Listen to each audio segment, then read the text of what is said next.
What's up, guys? My name is Zach, and today I am driving a 1929 Ford Model A Huckster. Up front is a 3.3-liter inline-4, and down below is a 3-speed manual transmission. Now, I am super excited to be driving this Huckster because it's very, very special. I've driven a Model A pickup before, and that was built by Ford, obviously. But this is actually Ford Model A up into the cowl, and then it switches over to coach built, which this thing will not stay running. I don't know how much driving I'm going to be able to do today, but it is a coach-built truck, which is very, very cool to show off. But if you would like to submit your own vehicle, you can head on over to my website, zackpradel.com/submit. It's a quick and easy submission form. It takes under a minute to fill out, and I come out to you. But let's get back to that inline-4 under the hood. Well, that's what all the Model A's came with. It's a flathead inline-4, and it produces 40-ish horsepower, maybe. However, as you can probably tell, a couple of ponies might have left the stable.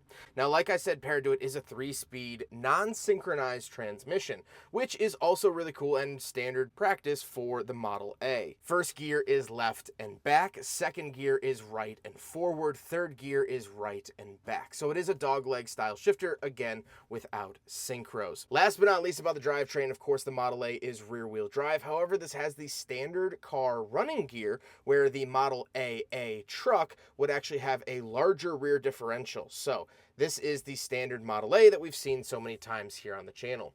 How does it feel to drive the Model A Huckster? It is absolutely fun. It drives like a typical Model A truck, and the truck chassis, along with the four-door sedans, actually had beefed up rear suspension. So they do ride a little bit harder than, say, a Speedster, two-door coupe, anything like that. So if you are looking to get into it, that's something to note. With that stuff out of the way, let's talk about the interior because we have a lot of cool features. Well, in front of me, I don't have anything, but I have this giant window. Now, I actually have a hand crank for the window because this front window actually does lift up slightly like a traditional side window. I've never seen this before. As I mentioned, this cab is all coach built, supposedly by a company called Shermeyer Whitney. Now, there were a couple different coach builders back in the day. The coach builders were supposed to put a marking on the coach build part, but this one doesn't have that, so it's just the owner's best guess. But this whole cab is part of that. To my left, I have the crank for the window and latch to get in and out. However, you don't actually use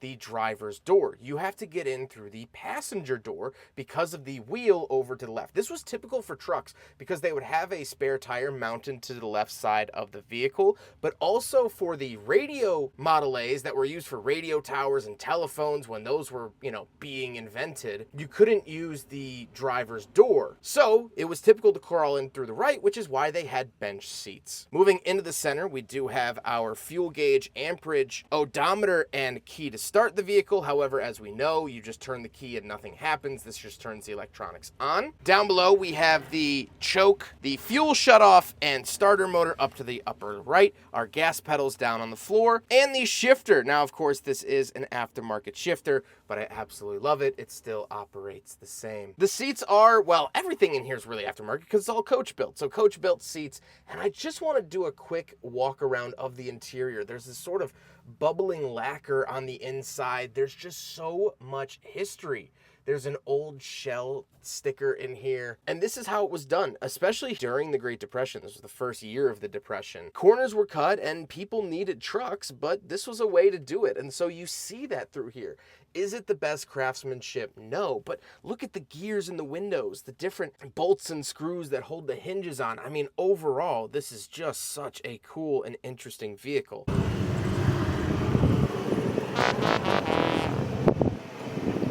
But let's talk about the bed. The bed was, again, part of the coach-built part, and a lot of these rotted away because wood was very commonly used in the construction.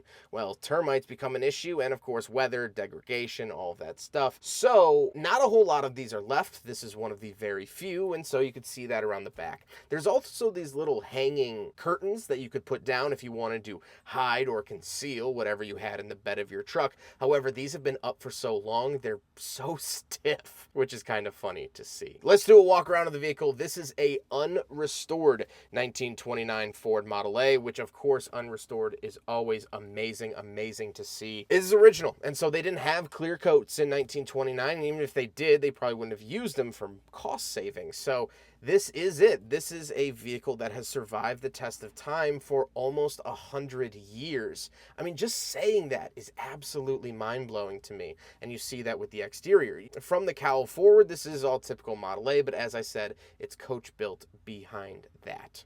With all of that being said, let's get on to my final thoughts. What do I think driving this Model A? It's so interesting and it's so cool. I was so thankful for the opportunity just to look at this piece of history. And I love that little rear detail on the back that says free delivery. It really reminds me of Wall Drug out in South Dakota. Wall Drug was this big shopping center that's been around since the early 1900s. But during the Great Depression, they needed to get people in the door. People weren't really shopping. And so they offered free ice water as a way to get people in. Well, hey, come and get some free water, and maybe you'll spend a couple bucks when you're in here. Well, that was the same thing. Here with the free delivery, it helped draw customers in when people weren't really buying things.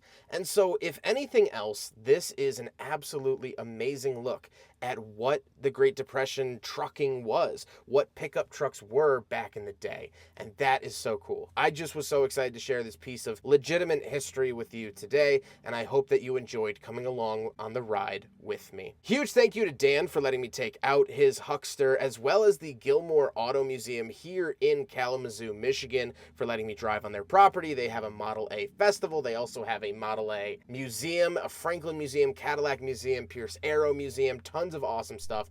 I cannot recommend the Gilmore Auto Museum enough. If you are at all interested in cars, this is the place to be. But I hope you guys enjoyed the video. Don't forget to rate the video, comment on the video, and subscribe if you really liked it. Take care, guys.